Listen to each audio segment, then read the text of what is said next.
स्थिति और परिस्थितियां बदली है। आप गिग वर्कर में जाकर देखिए, जो गिग वर्कर है, जो ब्लिंकिट्स के डिलीवरी बॉयज हैं, जो उबर में ड्राइवर है, जो उबर और ओला है और रैपिडोज है, ये जो चला रहे हैं, इसमें 90% लोग कौन लोग हैं?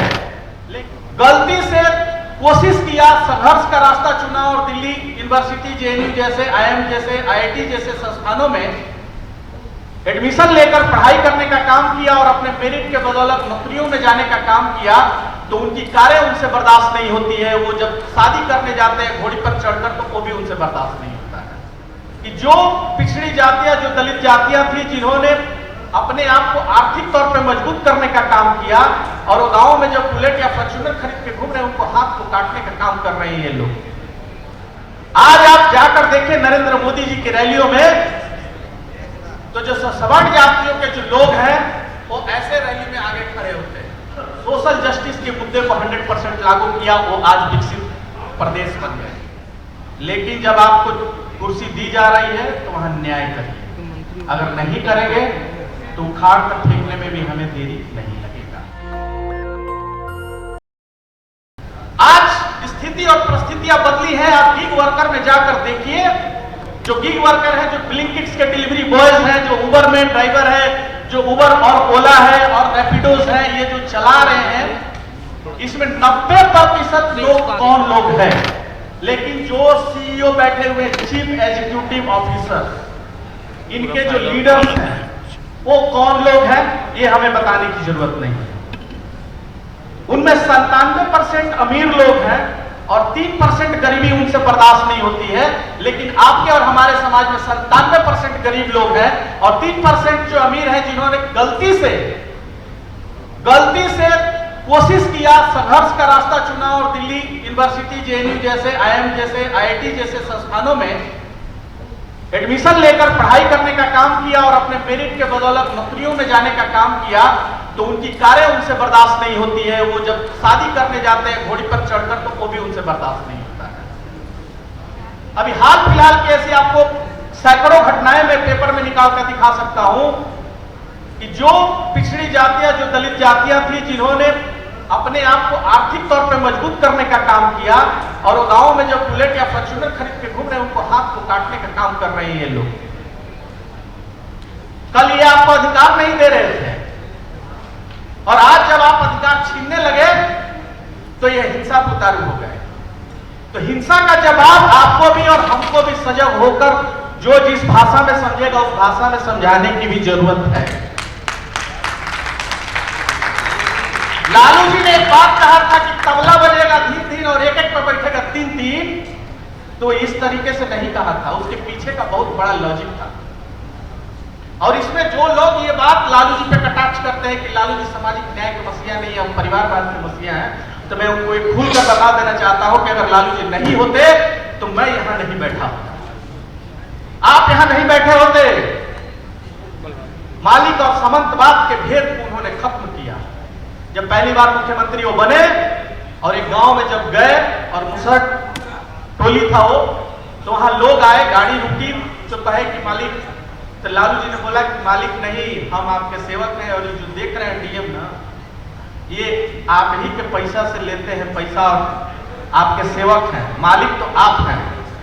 तो इन तमाम सामाजिक जातियों को एहसास कराने का काम, जो अंदर से जो हमारा इंथुसियाज्म मर गया था, जो मोटिवेशन मर गया था, आज आप जाकर देखें नरेंद्र मोदी जी की रैलियों में, तो जो सवर्ण जातियों के जो लोग हैं, वो ऐसे रैली में आगे खड़े होते हैं।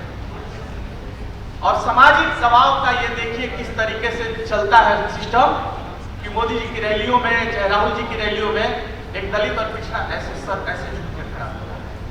कितना दबाया गया, आपको सीधा सीधा पहचान में आ जाता है कि ये दलित है, ये ओसी है, ये ओबीसी है, ये यादव है, कुशवाहा, आपको सीधा समझ में आ जाता है।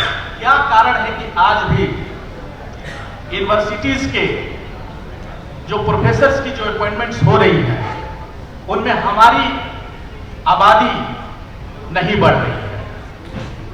इन सब चीजों पर सजग होकर हमें तन्मयता के साथ ये हमारी सबकी एक जिम्मेदारी है अभी रिजर्वेशन लागू हुए 27-28 साल भी नहीं हुए कि वो आंदोलन चला रहे हैं कि आरक्षण हटाओ देश बचाओ। हम कहते हैं कि ब्राह्मण हटाओ देश बचाओ।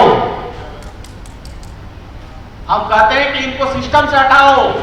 और ये मैं नहीं कह रहा हूं, ये भारत सरकार की फाइनेंशियल रिपोर्ट कह रही है कि जिस राज्यों ने सोशल जस्टिस के मुद्दे को 100% लागू किया वो आज विकसित प्रदेश बन गए।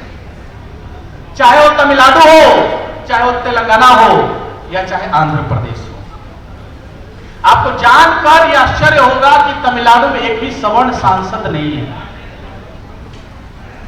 एक भी सवर्ण सांसद वहां से जीतकर नहीं आए। और बिहार में हमारे सामाजिक न्याय के 30 साल से सरकार है, 20 साल से नीतीश जी हैं। सिर्फ एक मुखौटा दे दिया गया है, बाकी के पीछे का सारा मलाई खाया जा रहा है। और कौन खा रहे हैं बताने की हमें जरूरत नहीं है। आप हमारे नेता हैं और आप नेता बनिए, आपको हम वोट दे रहे हैं। लेकिन जब आपको कुर्सी दी जा रही है तो वहां न्याय करिए। अगर नहीं करेंगे तो उखाड़ कर फेंकने में भी हमें देरी नहीं लगेगा, क्योंकि ये राजतंत्र नहीं है, लोकतंत्र है। और इसमें वोट की ताकत से राजा पैदा होता है, रानी के पेट से राजा पैदा होता है। टोकन सिस्टम के तहत 45 मंत्री बना दिए गए आज करंट गवर्नमेंट में। लेकिन किसी भी मंत्री के पास आप चले जाइए कि यहां अपॉइंटमेंट नहीं हो रहा है, वहां अपॉइंटमेंट नहीं हो रहा है। बनारस में स्नेहा कुशवाहा की हत्या कर दी जाती है पुलिस के द्वारा, पुलिस किलिंग है उसमें।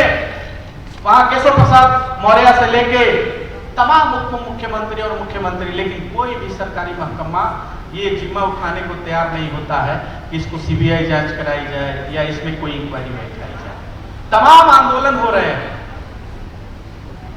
सम्राट चौधरी से लेकर उपेंद्र कुशवाहा ऐसे कोई नेता ना हो जो उस समाज के थे जिनसे इस समाज ने गुहार न लगाई। बघेल समाज की एक बेटी को जिंदा जला के काट दिया गया। जगदम्बिका पाल भी बैठे हुए हैं, सरकार में ही तो है, वो भी उसी समाज से आते हैं। तो हमें समझने की जरूरत है कि जो ऑनरशिप की थिंकिंग के साथ जो आ चुके हैं कि हम बाकी सब हमारे गुलाम। नेशनल दस्तक की आपसे गुजारिश है कि अगर इसको बचाना चाहते हैं तो नेशनल दस्तक को सब्सक्राइब करने के लिए रेड कलर के सब्सक्राइब बटन को दबाएं, फिर बेल आइकन की घंटी दबाएं। नेशनल दस्तक को बचाने के लिए बहुत जरूरी है कि हर खबर को शेयर करें, लाइक करें, कमेंट जरूर करें।